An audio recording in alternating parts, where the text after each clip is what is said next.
แปลว่าแผนการแต่ละคนต้องมีแผนการเลยบอกเนาะก็มีแผนการของแผนการอีกแล้วและอันนี้ก็คือ holiday แต่ละคนเป็นครูมี holiday บอกเป็นนักเรียนมีบอกมีและมาเป้าเท่ากันอ่านมามี holiday plans แปลว่าแผนการในวันพักมีบอล่ะในแต่ละปีพวกแก้วมีแผนการในวันพักบอมีเนาะถ้าว่าปีครั้งที่นี่สิไปใส่นี่ไม่บอกปีการนี่มีบอมีใครไปทางไหนเดินใครเห็นอย่างเดินแผนการในวันพักอย่าไปดูนั่นก็คือแผนการอย่าไปดูต่างลิ้นผมเนาะเอาเข้ามาเบิ้ง holiday plans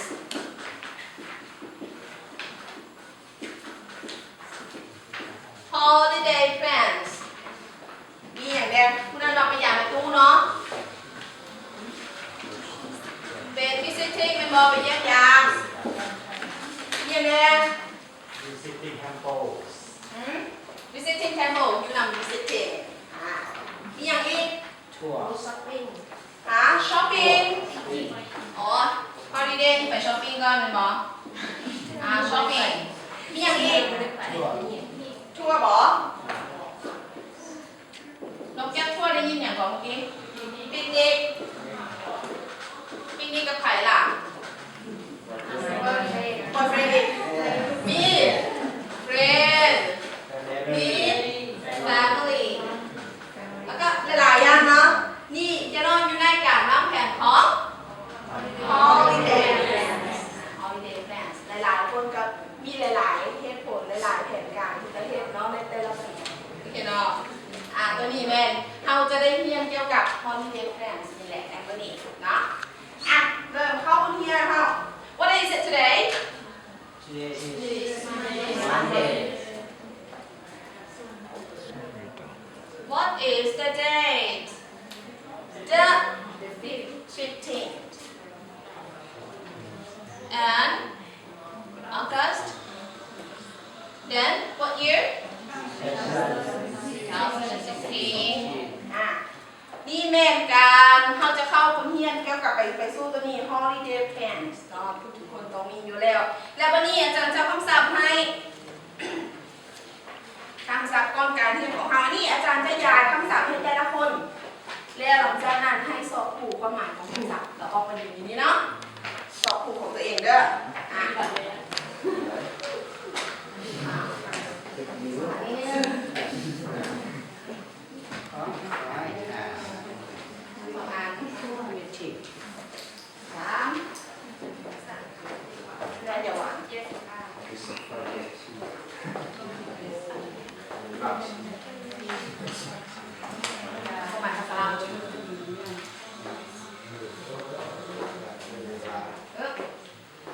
แต่ละคนถ้ามาไผ่ได้เจียนี่จะลุกขึ้นสอบคู่เด้อ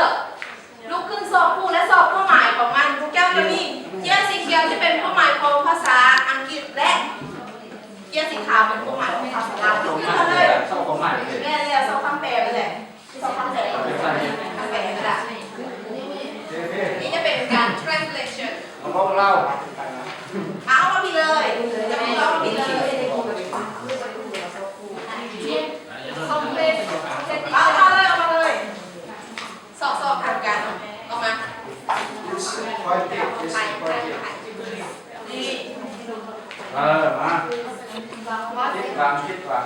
นี่ดีสาม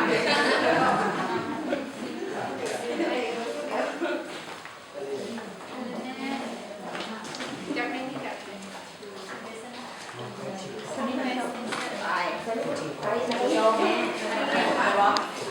Use a packet. พี่เด็กเบิ่งดีๆแล้วไปหาครูจะไปแม่เป็นคำศัพท์ได้เป็นคำพูดกันคำร้องยาวนะใช่คุณน่าล่ามโกงกันนะ